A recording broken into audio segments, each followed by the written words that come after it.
¿Qué tal, queridos amigos?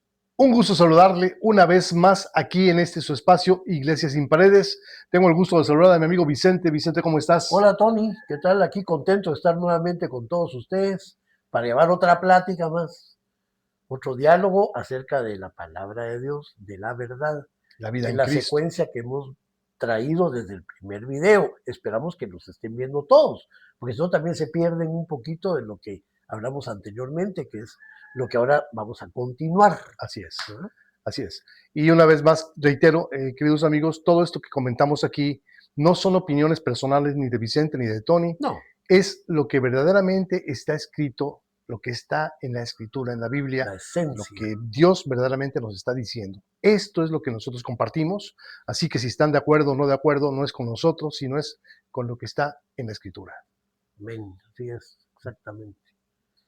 Entonces, bueno, han llegado muchas opiniones, consultas en Messenger, en lo privado, por WhatsApp, pero ahorita hemos visto que tienen mucha inquietud acerca de cuándo es el fin del mundo. Hay mucha curiosidad respecto al La tema, sí, gente por está supuesto. como atemorizada un poquito porque en todas las redes también se habla mucho acerca del apocalipsis, del anticristo que ya viene, de las guerras que están habiendo en Israel. Pues hay tanta cosa, ¿verdad? Así es. Que pareciera que de verdad el mundo se va a acabar ya, pero no es así. Nada que ver. Bueno, fíjate que inclusive cuando en Mateo 24 Jesús les dice, estén atentos a las señales, Sí, porque esas señales habrá. sí, Y muchas de estas señales hemos visto que se han cumplido, se están cumpliendo. ¿verdad? Estamos viviendo. Exactamente. ¿Quiere esto decir entonces que estamos cerca del final, Vicente? Pero vamos a ver qué es el final. ¿Acerca de qué hablamos? ¿De qué final hablamos? Sí, Coméntanos, porque Vicente. no hay ningún fin del mundo todavía, pues al ¿Ok? contrario. Eh, Pablo, ya hablamos en un video anterior que en el libro de Corintios, en 1 Corintios capítulo 15, él fue llevado al tercer cielo y ahí relata cómo le fue revelado el arrebatamiento de la iglesia. Pablo supo del arrebatamiento, Sí, a él le fue revelado. claro. Dice, he aquí les revelo un misterio. Un misterio es algo que nunca se había revelado a nadie, ni a ningún profeta del Antiguo Testamento, ni a ninguno de los apóstoles, sino Ujú. hasta que Dios quiso en su soberanía ¿Ok? que fuera a Pablo y que fuera Pablo el que nos trajera esa información. Sí. ¿Verdad? Entonces hay un arrebatamiento, pero ¿de qué? ¿A quiénes va a arrebatar el Señor?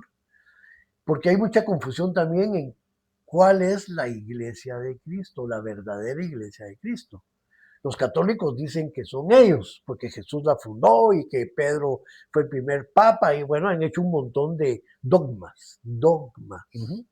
¿verdad? Pero que no son realmente bíblicas, Así es, totalmente fuera ¿verdad? de contexto. Y así han salido otras religiones, un montón de religiones y todas dicen tener la verdad, Y ¿verdad? curiosamente todas están en la mentira.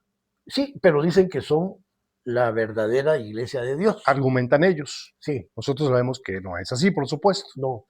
Incluso le llaman iglesia al lugar donde se reúnen, Ajá, al templo le llaman iglesia al templo. también, sí. Voy a ir a la iglesia. Dicen, no, Ujú. no, Sí, no. es equivocado. La iglesia somos todos aquellos que nacimos de nuevo y tenemos ya al Espíritu Santo adentro, porque dice la palabra de Dios que ahora nosotros somos su templo. Él habita en su templo, Así es. en cada uno de los que los tiene. Y eso nos convierte en la iglesia de Cristo, porque la iglesia dice que Él es la cabeza y nosotros su cuerpo y somos miembros. Incluso explica que una pestaña no le puede decir al ojo no te necesito, ni una uña no le puede decir al dedo no te necesito. El cuerpo funciona integralmente, Correcto.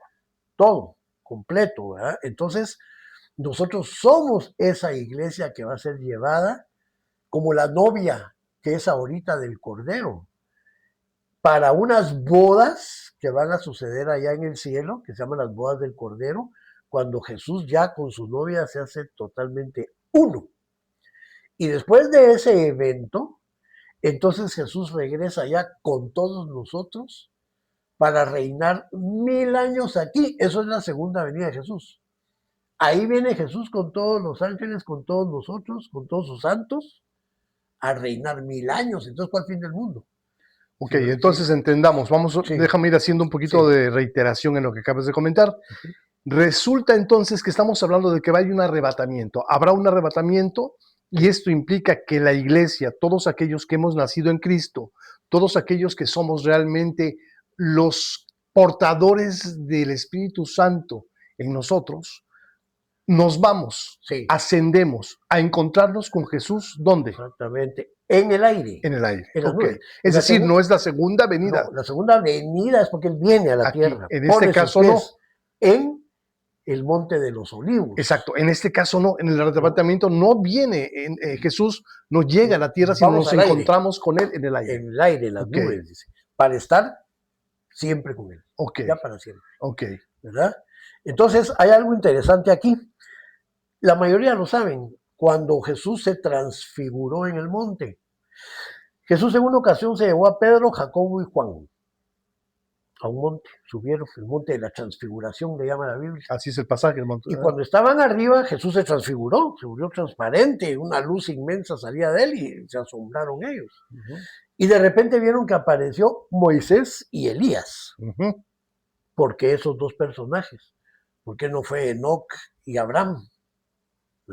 Siempre hay una razón. Así es.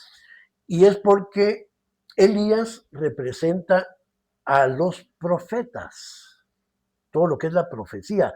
A él le fue revelado incluso el nacimiento de Jesús, donde iba a ser, que nacería de una virgen, y todo el sacrificio de Jesús en Isaías 53.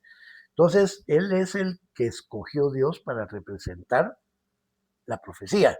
Y Moisés, la ley, la justicia, el orden. Entonces ellos dos, cuando Jesús vino, dijo, yo no vine a abrogar la ley, sino a cumplirla. Vine a cumplir la ley y los profetas. O sea, ellos dos fueron a quienes Dios les dio el privilegio de traer las principales profecías y la ley. Y al estar junto a Jesús es porque ellos vieron cumplida la promesa de que Él venía, de que Dios venía al mundo encarnado. Y ahí se cumple todo lo que ellos hablaron, todo lo que ellos trajeron en Cristo. Y ahí se oye la voz de Dios que dice, este es mi Hijo amado, en quien tengo complacencia. A Él oigan.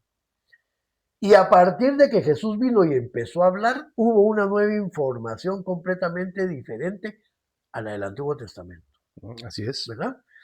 Entonces, volviendo al tema, y que tocaste el de Mateo 24, es cuando los apóstoles le preguntan, Señor, ¿qué señales habrán de tu venida? Y Jesús empieza a explicar. La primera que les dijo, y la estamos viendo cumplida ahorita, es, miren que nadie los engañe, porque vendrán muchos son muchos, y a muchos engañarán. Ahorita las redes están saturadas de sabelotodos, de gente que usa versículos por aquí, versículos por allá, interpretaciones, y como le dijo Pablo a Timoteo, que estos serían días en que la gente tendría comezón de oír. Y por esa razón es que se amontonan todos estos falsos pastores, maestros, evangelistas, sacerdotes, rabinos de toda la religión. Falsos todos. Sí, aquí quisiera hacer una mención rápidamente de muchas de las congregaciones, muchos de los pastores se han dedicado excesivamente a compartir un evangelio falso, el evangelio de la prosperidad, donde aparentemente lo que Dios quiere es que tú prosperes económicamente, que a ti te vaya bien en lo material, que tú tengas una vida cómoda, que todo sea abundancia para ti. Y eso es totalmente falso. Falso completamente. El evangelio es otra cosa. Así es, totalmente. Vida eterna nada más, ¿no? Pero ¿cómo se está difundiendo eso? Congregación en la que vas. Porque una de las cosas que son las señales del fin es la apostasía. La apostasía es que la verdad es dejada a un lado y la mentira se mete un poquito a poquito y cambia toda la verdad de Dios. Así es. ¿Verdad? Y la desviación de la verdad hacia la mentira. Cuando Jesús vino, él cuando confrontó a los sacerdotes les dijo, ustedes cambiaron la verdad de Dios con sus tradiciones y costumbres. Correcto. ¿Qué no han hecho las religiones? Han hecho tradiciones y costumbres. Claro. Y la gente va a celebrar sus tradiciones y costumbres. pero no quieren nada con Dios. Solo cuando se enferman, cuando hay un problema serio, económico, una enfermedad, se fue un pariente, y ahí sí corren a pedir rezos y oraciones. De hecho, en la Pero no. religión que más se conoce en México, en la que prácticamente todos surgimos, es muchísimo más importante seguir la tradición que seguir las verdades bíblicas. A ellos no les interesa la Cristo Biblia. está en segundo lugar. Totalmente, Cristo no está en totalmente. primer lugar, creo que está en tercero, porque primero es la señora, después el montón de santos Sí, y después Jesús, sí, si sí. se acuerdan de él. Y de hecho, lo que Si se ellos siguen acuerdan de es él. tradición, totalmente tradición. Les interesa más la tradición que lo bíblico. La Biblia Sí. no les interesa en Y absoluto. también, como dijiste ahorita, en la religión evangélica, porque hay una religión evangélica, que está dividida hasta Claro. donde más no se puede. Sí, Una totalmente. cantidad de denominaciones impresionantes, ¿verdad? Que no siguen una misma línea en la palabra de Dios, sino que todos tienen interpretaciones distintas y quieren confundir a toda la gente. Entonces ahí estamos viendo el cumplimiento de miren que nadie los engañe, porque Así es. vendrán muchos y a muchos engañarán. Y en su nombre, ¿verdad? Esa es la apostasía, esa es la Esa es apostasía, la apostasía, ¿verdad? El efectivamente. engaño, la mentira, el tener confundida a la gente. Así Entonces, ¿cuál es, es la verdad? ¿Verdad? así es. Y todos prefieren aferrarse a su religión y decir, no, esta es la verdad, esta es la verdadera. Como ¿Verdad? ven, mis queridos amigos, es un tema abundante, un tema que da para mucho y que por supuesto no nos va a alcanzar el tiempo en esta cápsula para no Sí, hacerlo extenuante y tan muy larga. Vamos a tener que dejarlo aquí y vamos a tener que continuar en este tema porque sí, realmente sí, da para mucho más. Pero bueno, ya les sí, empezamos a dar una pincelada, una introducción al tema, porque por supuesto va a haber dudas, háganoslas llegar, exprésenos sus dudas, sus sí, comentarios para que sí, podamos por saber favor. hacia dónde vamos con todo esto y para que podamos dirigirlo efectivamente a lo que ustedes verdaderamente necesitan saber, Ok, ¿verdad? bueno, pendientes, porque viene Correcto, la continuación de este. así es.